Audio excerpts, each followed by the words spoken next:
Good evening students. हमारा third year में second paper है जो मैं आपको पढ़ा रही हूँ, स्थानीय स्वशासन। इसमें मैं आपको बेसिक कॉन्सेप्ट बता चुकी हूँ।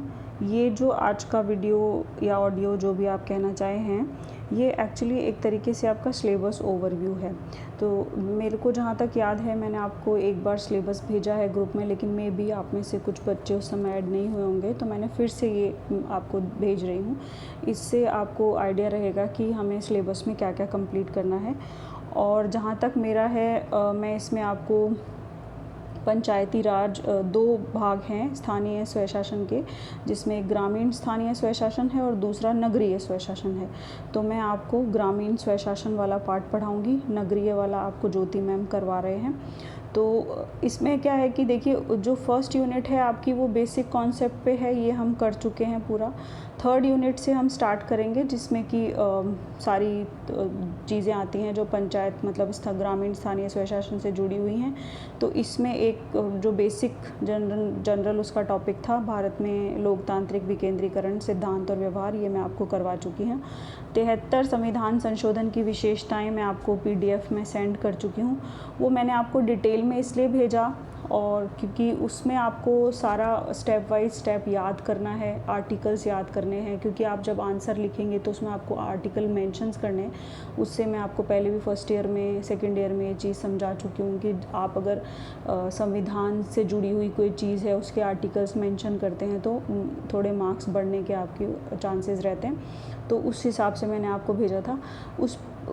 मैंने उसको बहुत ज़्यादा डिटेल में आपको पढ़ाया नहीं, वो इसीलिए क्योंकि हम जब करेंगे तो हम हर स्टेप पे वही चीज़ें पढ़ेंगे जो 73वें संविधान संशोधन की थी।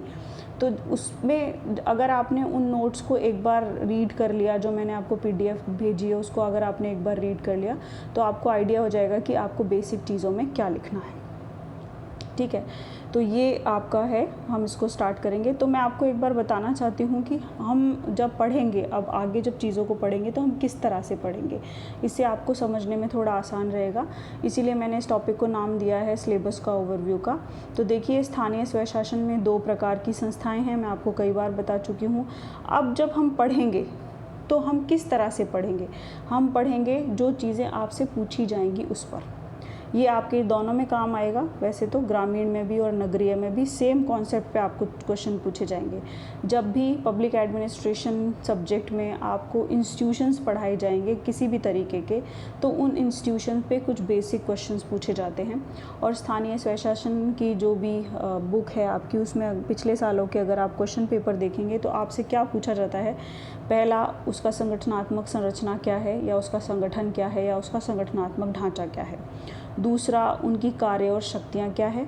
तीसरा, उनकी भूमिका या महत्व क्या है, उनमें क्या समस्याएं हैं और उनके क्या समाधान हो सकते हैं। तो जैसे नीचे के आप देख रहे हैं, संरचना, संगठन या संगठनात्मक ढांचा में आपको क्या क्या करना है। पहली चीज़ तो आप ये समझिए कि इसमें से आपको 50 वर्ड और 200 वर्ड्स दोनों तरह के क्वेश्चन पूछे जा सकते हैं। जैसे पहला है सदस्य, मतलब कौन कौन उस संगठन में कौन कौन लोग सदस्य होते हैं, उनका चुनाव कैसे होता है और उनके पद के लिए क्या क्या अहर्ताएँ हैं, ये एक बेसिक होता है। तो जब आपसे 50 वर्ड में क्वेश्चन पूछा जाएगा तो इन 5 पॉइंट में से कोई भी एक उठाकर पूछ सकते हैं कि बताइए जैसे पंचायत समिति के सदस्य कौन होते हैं, उनके चुनाव किस प्रकार से होते हैं, उनके पद के लिए क्या अहर्ताएँ हैं, ऐसा 50 वर्ड में आपसे पूछा जा सकता है।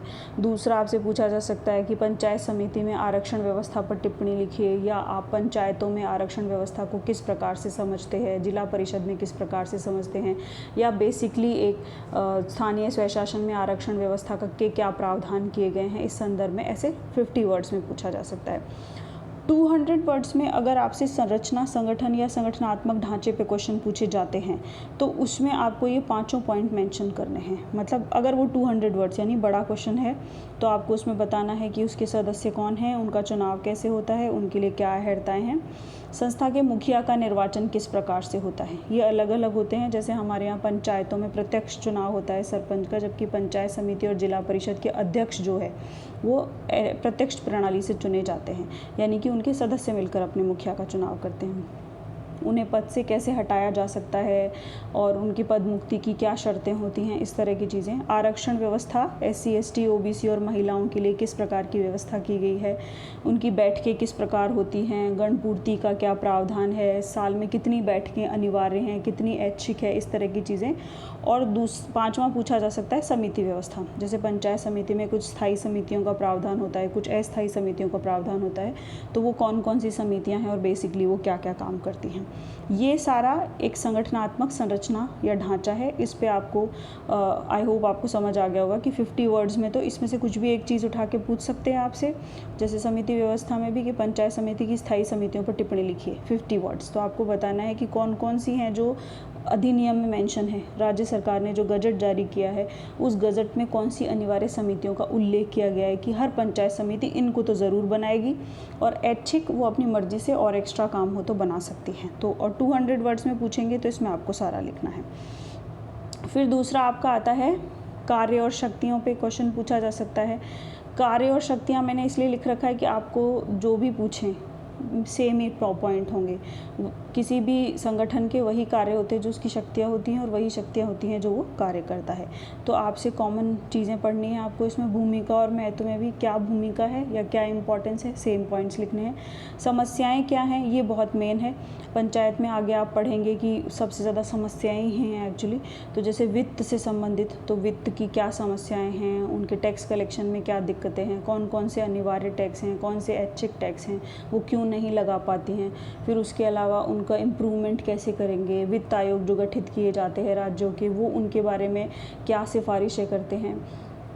जैसे राजस्थान के अब तक 5 वित्त आयोगों का, राज्य वित्त आयोगों का गठन किया गया है और उनकी रिपोर्ट्स भी हैं। तो जब हम पढ़ना स्टार्ट करेंगे तो मेरी कोशिश रहेगी कि मैं आपको उसके PDF डाउनलोड करके भेज दूं। तो उसमें से आप 2-2, 3-3 पॉइंट्स के नोट्स बना लीजिएगा। बहुत ज़्यादा डिटेल बनाने की ज़रूरत नहीं है। मैं मेंशन भी कर दूंगी कि ये 3 पॉइंट्स आप इसमें से उठा लीजिए। तो आप जब अपना आंसर फ्रेम करेंगे तो सुझाव में अगर लिखेंगे तो आपको थोड़े अच्छे मार्क्स मिलेंगे।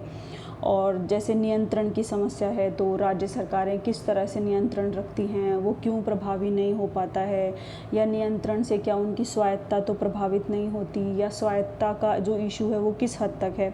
उसके अलावा कार्मिक व्यवस्था की क्या समस्याएं हैं, मतलब कार्मिक वर्ग में कैडर निर्माण की जो बात चल रही थी वो किस तरह से है, ये सारी की सारी डिटेल हम पढ़ेंगे। और स्वायत्ता से संबंधित राज्य सरकारों ने इनको कितनी स्वायत्ता दी है, कितना काम करने की परमिशन दी है, क्या उससे इनके नियंत्रण व्यवस्था पर कोई फ़र्क पड़ता है, इस तरह की चीज़ें आपसे पूछी जाएंगी। फिर एज़ यूजुअल समाधान क्या है, जैसे किसी भी समस्या के बारे में आप पढ़ेंगे, उसके बाद आप अपनी तरफ से उसके समाधान देंगे। तो मैं जब आपसे PDF शेयर करूँगी, डिटेल जब भेजेंगे हम, तो उसमें समस्या के समाधान पर होगा।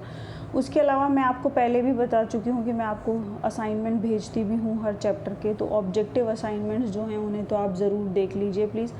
और लिखित में जैसे क्वेश्चंस मैंने आपको हर चैप्टर के अकॉर्डिंग बताए हैं कि ये पूछा जा सकता है, ये पूछा जा सकता है।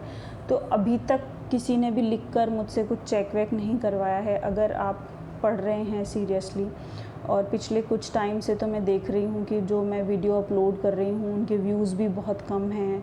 कोई 15-16 लड़कियां मेरे ख्याल से सिर्फ देख रही हैं। तो बाकी की क्या कर रही हैं? आपको क्या लग रहा है कि कॉलेज खुलेंगे तब हम पढ़ाई करेंगे? तो कॉलेज खुलेंगे तो मैं सिलेबस को वहीं से स्टार्ट करूँगी जहाँ पर मैं वीडियोज़ में ख़त्म कर चुकी होंगी। तो आप ये मत सोचिएगा कि मैडम इन सबको फिर से पढ़ाएगी जब कॉलेज खुलेगा तो हम तब पढ़ लेंगे, ऐसा नहीं होगा, है ना। तो मेरा आपको सजेशन है, आदेश तो मैं दे नहीं सकती, पर मेरा आपको सजेशन है कि आप सीरियसली पढ़िए और असाइनमेंट्स लिखने की कोशिश कीजिए।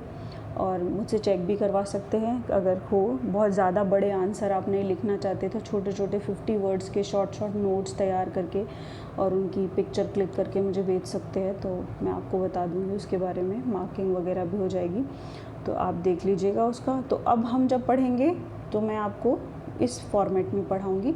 जैसे मैं एग्जांपल दे दूँ आपको कि मैं पंचायत में पढ़ा रही हूँ, तो मैं आपको बताऊँगी कि इसकी संगठनात्मक संरचना में ये 5 पॉइंट आपको मेंशन करने हैं। फिर उसके बाद इसकी कार्य और शक्तियों में ये पॉइंट्स हैं, उनको किस तरह से मैनेज करना है वो मैं आपको बता दूंगी। आई होप आप में से ज़्यादातर ने बुक ख़रीद ली होगी, तो बुक में वो डिटेल में पूरा मेंशन है। मैं आपको हिंट दे दूंगी कि इन चीज़ों को इस तरह से अरेंज कर लीजिएगा और इस पॉइंट को पढ़ लीजिएगा। तो वो आपका आंसर्स तैयार हो जाएंगे। तो आई होप आपको समझ आ गया होगा। अब आगे के जो वीडियोस होंगे और जब मैं उनमें पढ़ाऊँगी तो आपको किसी तरह का कन्फ्यूजन नहीं रहेगा कि ये क्या किस तरह से बताया जा रहा है। Okay, thank you so much.